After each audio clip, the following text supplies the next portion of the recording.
Welcome to Mesa Morning Live. This is the September episode. Hope everybody's doing great. It's been a month since we were with you last, and not a whole lot's changed. I know everybody's kind of still in survival mode at this point. Hope you're staying safe and healthy and happy, and to ease us and keep us kind of in the business attitude, we've decided to present something this month that I think you're going to really find informative and hopefully enjoyable. It is sponsored by the Arizona COVID-19 Consortium, a partnership of 8 organizations. The AZ COVID Consortium came together a few months ago to demonstrate the capabilities here locally to safely reopen both for work and for public interaction. Today we've got some great guests to join us, so we'd like to thank them all for taking time out of their busy schedule to be here with us for Mesa Morning Live. Please help us welcome them, and let's get started. First of all, our first guest is, I'm going to have to put these on so I can read all this. I don't want to mess up anybody's title. Today's episode sponsor, representing the Arizona COVID-19 Consortium, joining us now is the COO and co-founder of Yellowbird Holdings, Inc., Michelle Tinsley. Michelle, welcome to Mesa Morning Live. Thank you. It's a pleasure to be here. I mentioned in the opening show that Arizona COVID-19 Consortium is a collection of organizations, including yours. Who else is involved? Well, we have a variety of companies. I'm not going to list them all by name, but they're basically representing chemical firms. They're representing PPE makers. We have a university with the University of Arizona. And by doing that, what we're doing is pulling together all the right ingredients to help create the holistic plan to get businesses back to work safely. Why did these particular companies come together to form this consortium? Well, what's unique is these companies are already in business and are already doing this as their wheelhouse strength. And now when COVID came, it basically highlighted an urgent need for these types of ingredients to come together. And the thought is rather than kind of be buffeted about by policies, we want to pull people together to really kind of pull on the same rope and get us to work together to, again, put all the puzzle pieces together and offer up a holistic plan to potential customers so that we can do this right and do it with data so that we can really knock this virus out. That's great. For those of the viewers at home that are watching this that might want to, how can they reach out to the consortium? Well, we have an email, Arizona COVID Coalition at gmail.com. In addition, you can get hold of any of our companies and we can connect you to the broader consortium. We were put together by a gentleman named Rick Stilgenbauer at Squire Patton Boggs, and he's basically pulled us together to ensure that we're here to serve the community. These are businesses that not only have a large footprint in Arizona, but are nationwide. So we can actually help people beyond Arizona. That's great. Tell us about some of the work that you guys have accomplished so far. Sure. So we started with 3 different places to deploy this protocol. The first one is the American Legion, which was in the south part of Phoenix. And that American Legion has a lot of history and a huge footprint in the community as being a positive place for people to have a sense of community and connection. So what we did is we went in there and helped them not only clean and disinfect, but we looked at their policies, controls administratively, as well as engineering controls, and make sure that they have a complete setup to reopen safely. The second business we worked with was Lolo's Chicken and Waffles, particularly the 7th Avenue location. And there we went in with Yellowbird on top of what we did for the Legion, but with that location, we also did the HVAC assessments. So we're looking at how often the air is replaced in the restaurant and making sure that that is up to CDC guidelines. We're also doing surface testing for COVID to ensure that the high traffic surfaces are COVID-free. We then went on to work with the hotel out in Mesa at Wrigleyville, the Sheraton that's there. And that was where our webinar took place. And so we made sure that that location also had the full protocol so that we can ensure that the folks that were at that webinar could kind of see firsthand what was done to ensure the safety of that location. You know, that sounds great. And I'm sure it's a little late for this, but did you ever think about maybe some strategic product placement. I think today, had there been some Lolo's chicken and waffles right here for the host, maybe that would have garnered some much needed attention. I'm just saying for next time, you know, something to think about. Yeah, we need the smell-o-vision for sure. Their food is amazing, and I'm just hungry every time I walk in there. That's awesome. Hey, for other individuals or businesses that are watching, is there an opportunity for them to be a part of this? Absolutely. So again, they can contact the consortium and we can work with them on deploying as much or as little as a protocol that makes sense for their business.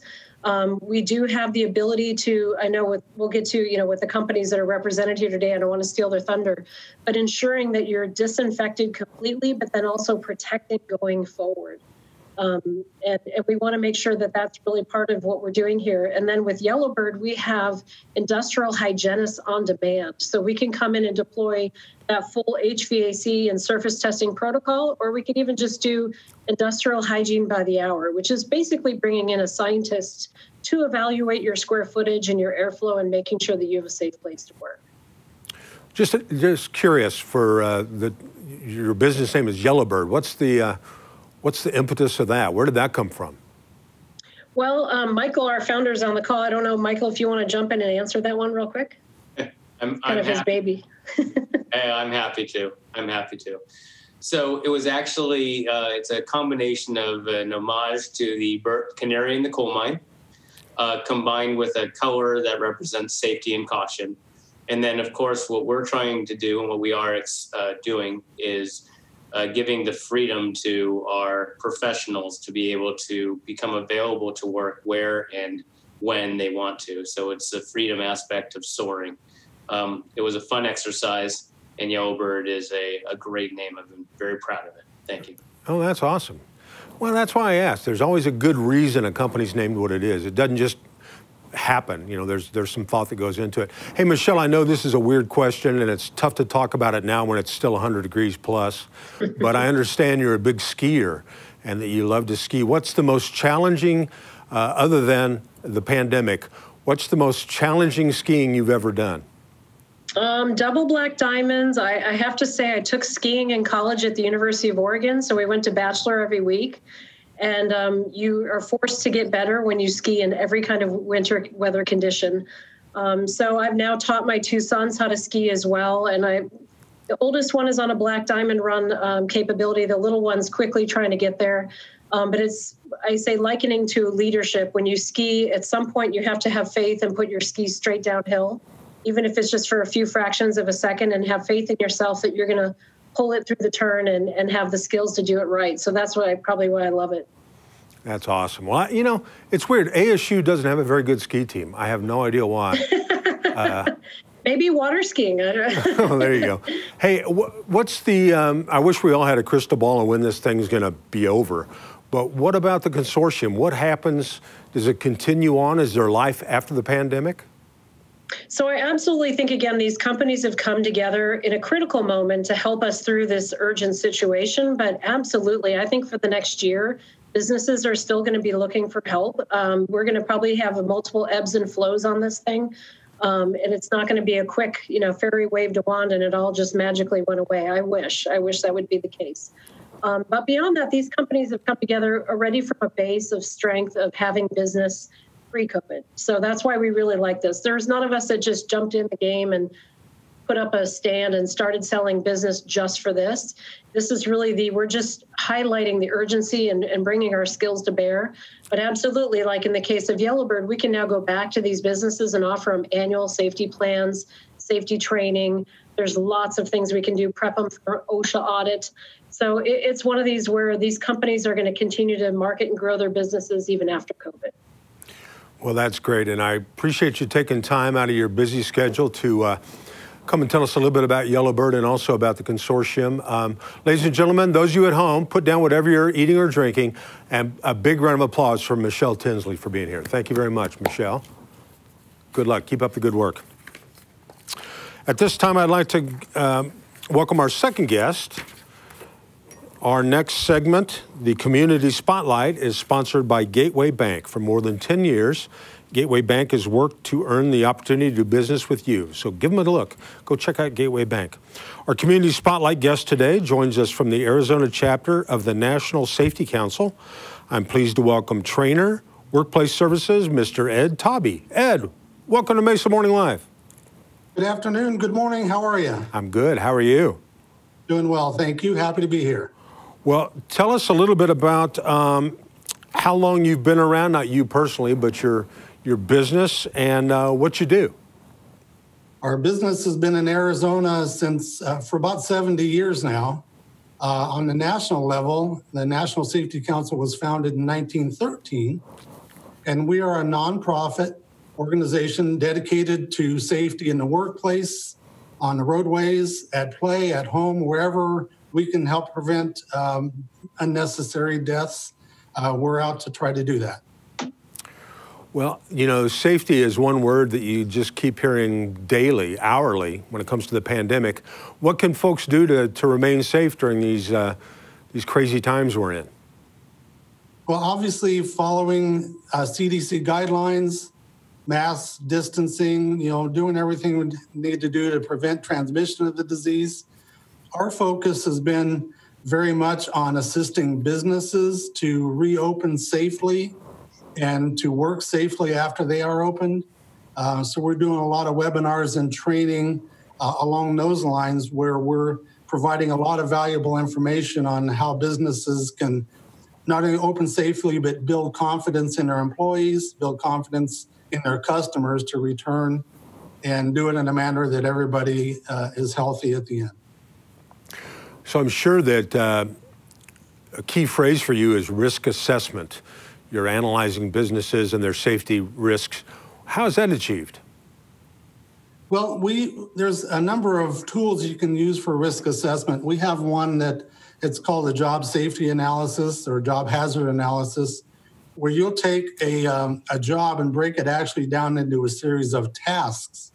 And with those tasks, you can identify what the potential hazards might be associated with it and start to implement controls to help prevent an exposure to that risk that might take place. So you break down these tasks into individual steps. With each step, you analyze the risk, and then you implement a control to make sure that that risk is mitigated and keeps everybody safe and protected during that task.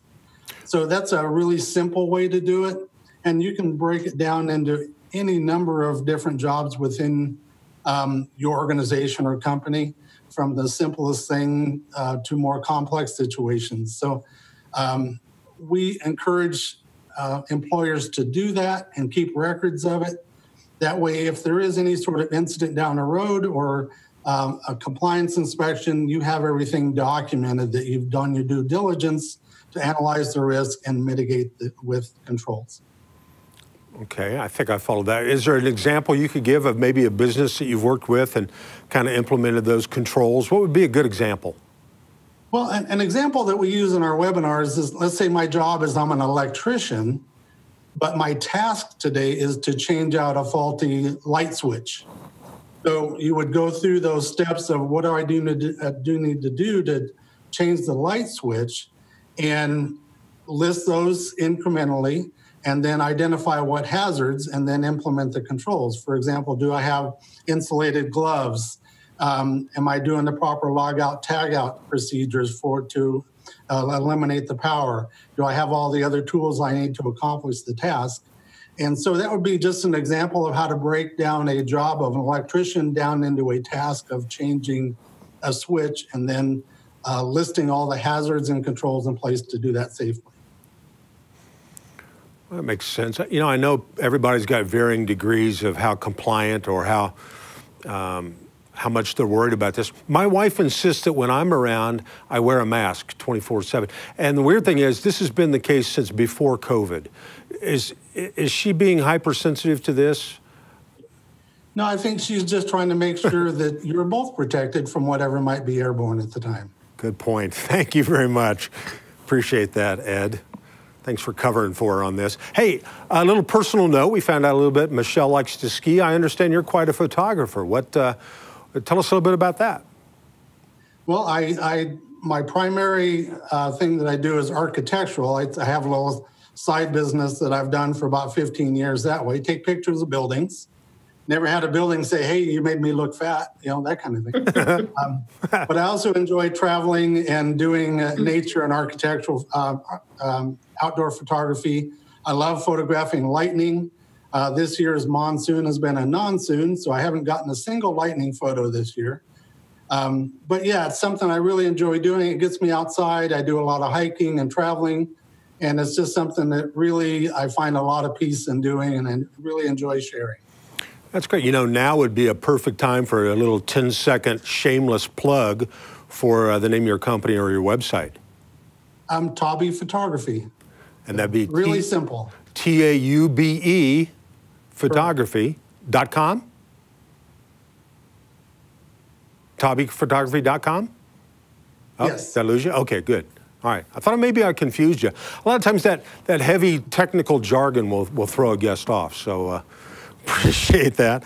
Well, so let's talk a little bit about the legal implications regarding testing. I know a big thing everywhere you go, temperature control. They want to make, I went to the dentist last week, and of course you walk in out of the Phoenix heat, and the first thing you do is take your temperature, and I'm like, I'm pretty sure I'm going to be, it was 143 outside. I'm probably going to be a little on the high end, but what are the legal implications of that?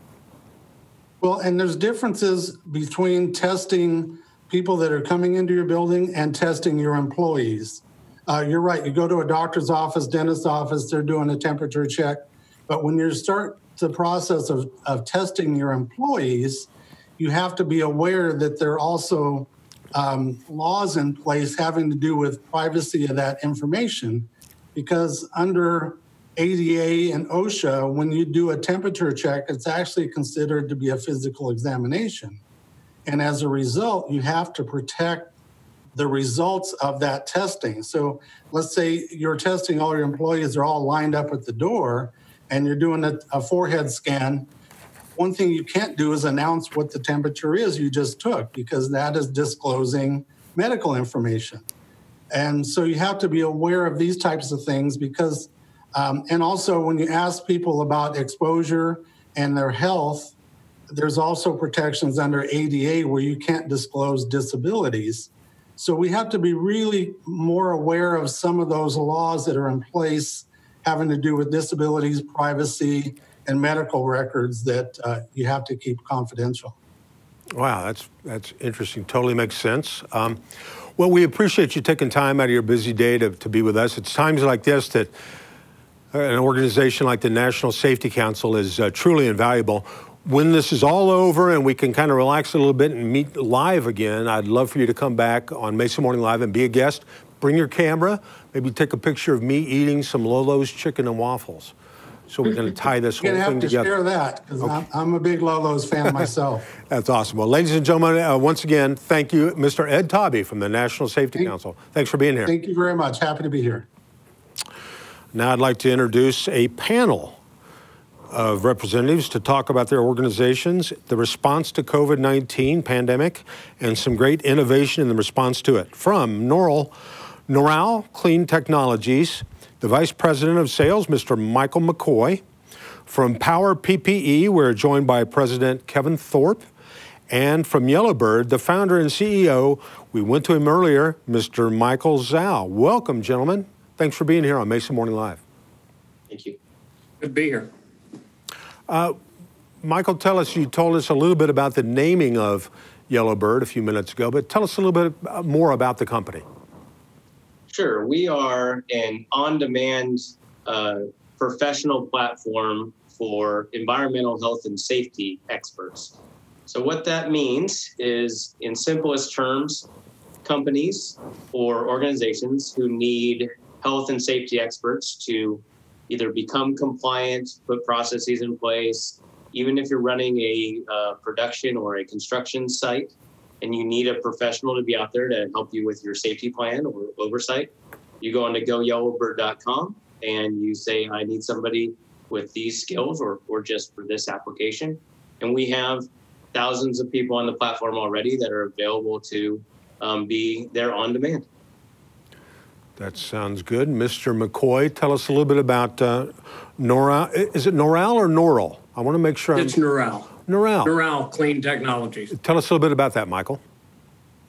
We have a two-step process, and it's disinfectant that we work with. It's called ProCure, and then we also have a protectant that's called BioProtect, RTU. The disinfectant goes down first. The BioProtect RTU goes down, and what differentiates us from everyone else is the protectant has a 90-day efficacy. Those are very rare that are out there as far as EPA registered and also FDA registered. We have a Class 1, Class 2, and Class 3B medical registration with the CDRH, which is devices in radiology. And that allows even medical devices and some implants to have the application put on it. But going back to the BioProtect, what happens is it's a positively charged molecule that goes down onto a surface. And it can be porous or non-porous, doesn't matter. And if you think of nanotechnology and you think of a nanocarbon spike, think of a pin and think of a balloon. The balloon is going to be your bacteria or your virus. And when it comes down onto the surface, the pin is going to be the nanocarbon spike that we hold.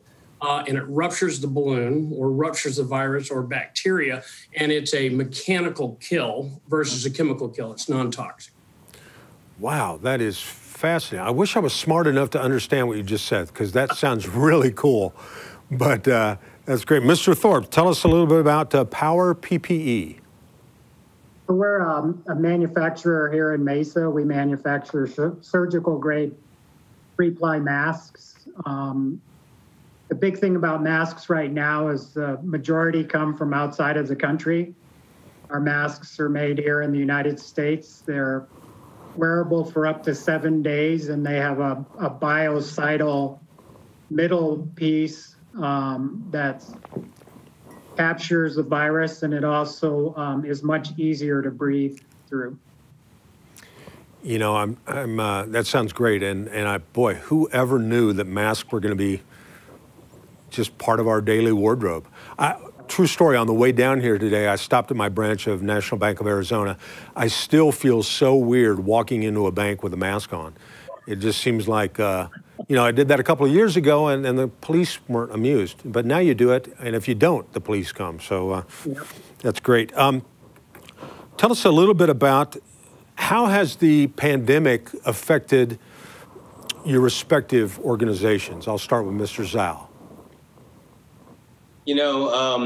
It's been, from a business perspective, we have been fortunate to be able to not have to pivot at all. We are already in the health and safety industry, and so we were able to act quickly to serve the community, and that's been a very good blessing and has given our business tailwind. We're able to help a lot of organizations across the country.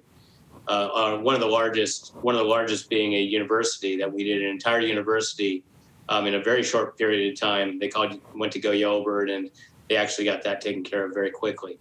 On the operating side, however, it has been a very different environment no matter what business that you're in. We are a tech company, and so we're fortunate to have technology to help our people work from home and be efficient. That being said, we moved into a new office. It is empty. We have people who we're used to sitting across the table from. We're no longer doing that. We're sitting on a Zoom call. So it's been an adjustment, but I'm very, very proud of our team. And it's been an interesting ride. I'll put it that way. I like that. I like the way you left that ambiguous enough that we all can fill in the blanks there. Because everybody's thinking the same thing. Nobody was, I shouldn't say nobody, very few people were prepared for anything like this. Mr. McCoy, how about your business?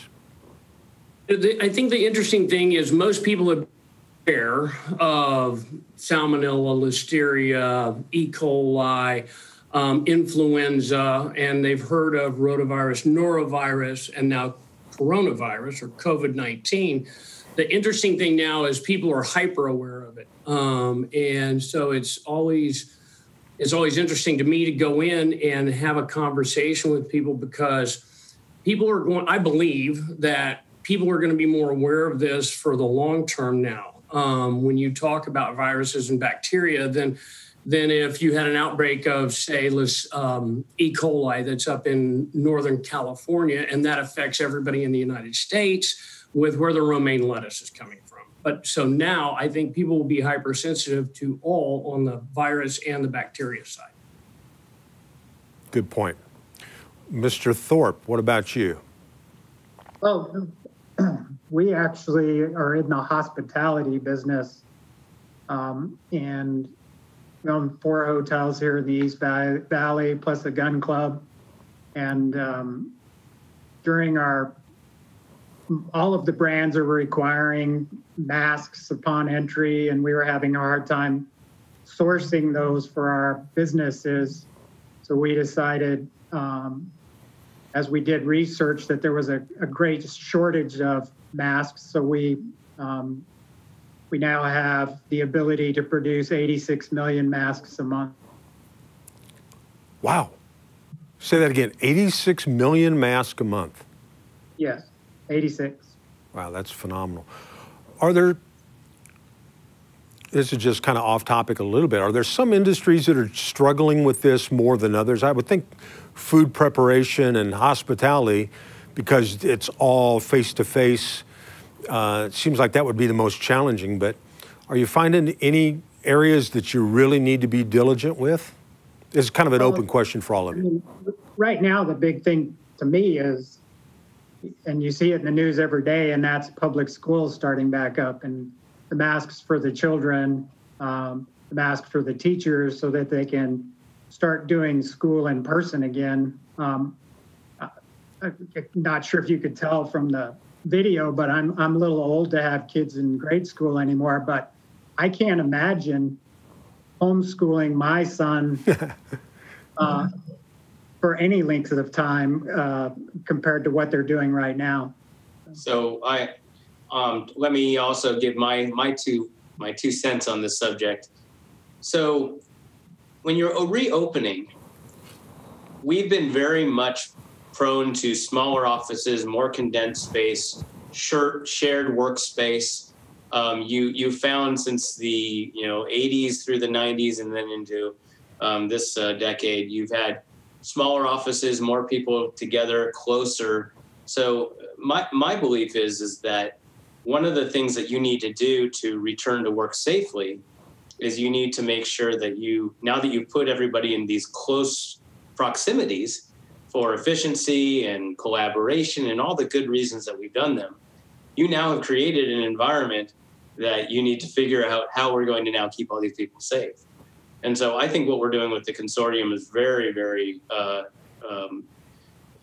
interesting, because we do have such consolidated and close programs. We actually at Yellowbird created a return to work website. It's actually GoYellowbird/return to work, so that we can actually help people assess their office space, because we've all kind of taken on this environment, this work environment of it's okay for 4 or 5 people to work on one table and collaborate and share pencils and share desktops. And these are things that had become commonplace that wasn't as risky until COVID-19 came around. Now, all of a sudden, you're in the standard everyday work environments are now becoming something. It's not just food services or retail or standing across the table from somebody. And I find it to be very fascinating, because that's actually evolved over the years. And when we're talking about food safety, it's a good point. Both of our products, Procure and then also the BioProtect RTU, we are rated and registered with the EPA and the FDA on food contact surface safe, which is really fascinating that we can go into a restaurant, anywhere that serves food, a kitchen or outside, and the surfaces can be sprayed. And in 3 minutes, when the product is dried, it is food contact surface safe. We are registered again. And you can put meats, vegetables, whatever you like on that surface. This product can also go on to plastic wraps. It can go on to any kind of to-go containers, foil, plates, and it's safe. Wow.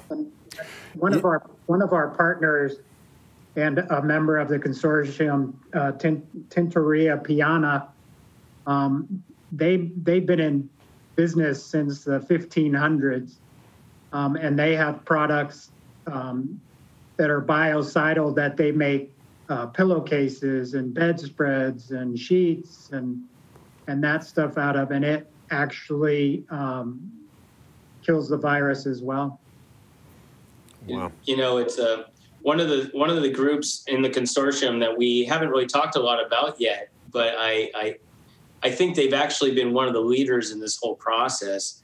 Is and in Arizona, it's a very, you know, there's two schools of people kind of lean one direction or the other.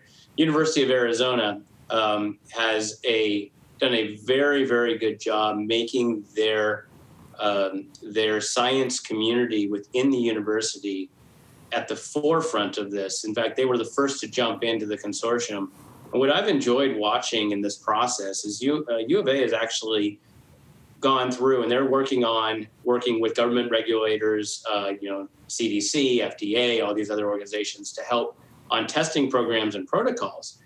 And I'm not here as a poster boy for any single university or location, but I will say what they've done is they've really jumped in with both feet, making themselves available. You know, our Yellowbird professionals, they go out and they do all these samplings and testings and all these other things. And, you know, we're only as good as the back end support team that we have in the labs and the scientists that actually can go through and do the analysis. So one of the things that I found to be very interesting in this is how the science community has risen to this occasion. It's been fascinating for me to watch that. They've been usually behind the scenes quiet soldiers, but right now the science community, and particularly U of A, they've done a really, really good job. You know, it's pretty obvious there's a lot of synergy between all businesses on this, but do you see that as something that will continue on once we kind of get a handle on this? Do you think you're establishing relationships that will continue? Yes, I do. I do personally. And I don't mean to speak for everybody, but I'll speak for Yellowbird and what, you know, Mr. Stogenbauer really put together a good team here of companies initially that were interested in being involved. But then there's been more that have come across that have done a very good job at saying, you know, I like what you're doing with face masks, and I like what you're doing with your surface cleaning. And we like that Yellowbird can bring out professionals on the site. But I have I'll be arbitrary and say I have an HVAC cleaning system and I'd like to help and I'd like to be part of this. Or I have XYZ technology. This, sadly, is not going away in any near future. We're all changing. We're all going to adapt. It's going to be fine in the long run. But the reality is that this consortium and ones like it across the country, I truly believe are going to stay in place and make a difference for a very long time to come. This is not just a this quarter or this year thing, unfortunately. Anybody else have anything you'd like to add to that? You know, they say necessity is the mother of invention, and boy, we're just in uncharted territory here. There's a lot of innovation going on. I'd point out one last thing with our product. On the EPA, they have a list in.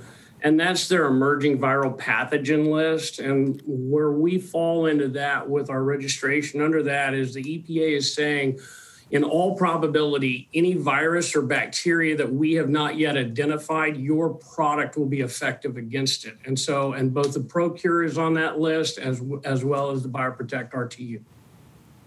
Wow, that's pretty impressive. And I agree with Michael. I mean, you know, sadly, if you look what happened 19 years ago, the protocols are still in place 19 years later for, you know, the tragedy that happened. And the tough part about what we're going through, I think, as far as specifically food safety, I can talk about that.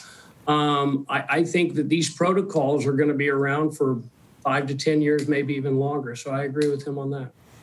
And if you look in the Asian countries, I mean, they've been wearing masks for a long time.